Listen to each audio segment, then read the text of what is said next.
Today I'm going to talk about some skincare products. I have done one video in the past about zero waste skincare from Lush, and I'll put the link to that video in the description.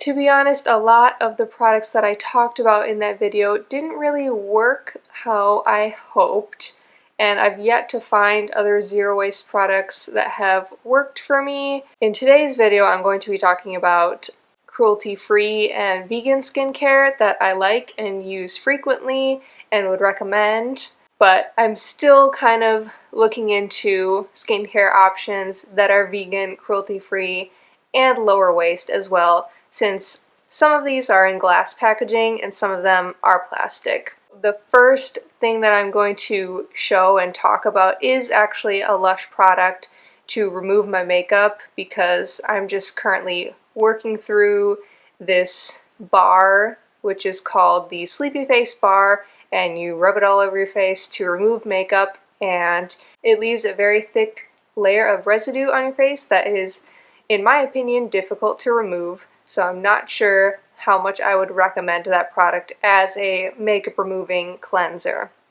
But moving on to a couple of masks that I like. The first one that I want to talk about is Formula 10.0.6, which is a pretty cool brand. I've tried a number of their products over the years, and this is the Bee Berry Smooth Mask. It's a moisturizing peel mask. So you apply a thin layer all over the skin and let it dry, and you peel it off. I definitely feel the moisturization and smoothing effects of this. I also like this mask because it doesn't feel too strongly on my skin. A lot of masks, especially with the popularity of charcoal masks and like the Indian clay masks, I find are so intense, and maybe this is just because I don't have problematic oily skin, so they're not the best for me. I do have one other type of mask that I use on occasion, which is this rose clay mask from Apothecary, which is a really cool vegan skincare brand, so I'd like to look into other products from this brand. This mask is a powder that you mix with water and it kind of becomes a clay, and it's much more intense on the skin, although not as intense as other similar products that I've tried over the years. So if I were to recommend a clay mask, this one would probably be it. And then I am going to use a lip scrub, which is from Lush. It's called Mint Juleps. I am using this mostly just because I have it, but making your own lip scrub is super easy, and in fact, if you look at the ingredients on this lip scrub from Lush, it's pretty much just sugar and oil, and you probably have those things in your pantry, so it would be very easy to make a lip scrub yourself. So after the cleansing and the mask, I start to apply some more treatment type products, such as an eye cream. I have this one from the brand Acure. It's the Radically Rejuvenating Eye Cream. This is amazing. I can't remember the exact price of this, but for the size of this eye cream, which is quite large, it is so cheap per ounce. This is a full fluid ounce, and I've had this eye cream for a very long time, and it only feels like halfway empty. It's manufactured in a facility that has been audited for social responsibility, recyclable. It's got the Leaping Bunny brand certified.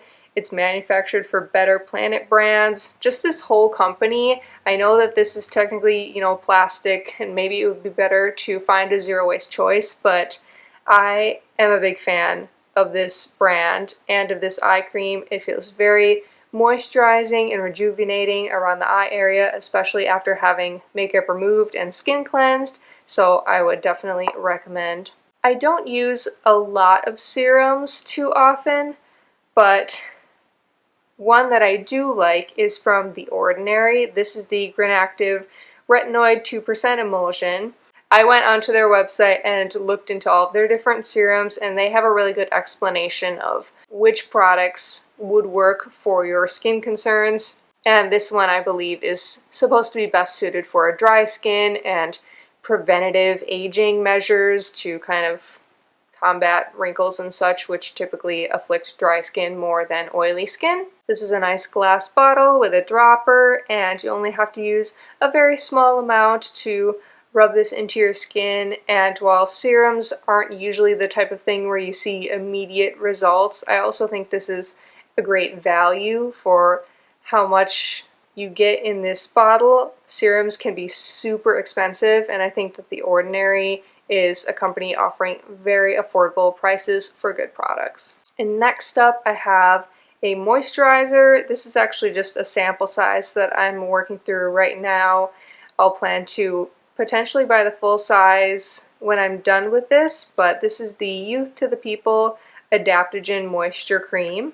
I don't ask for too much in a moisturizer, just that it does exactly what the name says, and that's moisturize my skin without making my skin feel too greasy, and this checks that box. Youth to the People is a great vegan skincare brand that's not too overly priced. And after the moisturizer, there's only two other things that I would follow up with. I have this hydrating face mist from the brand Herbivore, another amazing cruelty-free vegan brand. I actually would be more likely to use this in the morning before applying makeup, and so far this skincare routine has been a little bit more nighttime oriented just because it is more steps than I would use in the morning. I just really enjoy how it makes my skin feel refreshed and hydrated, and it smells good, and I like to support brands like Herbivore. And lastly, I have to mention the Bite Agave Nighttime Lip Therapy. I also have a lip overnight mask that comes in a tube from Bite.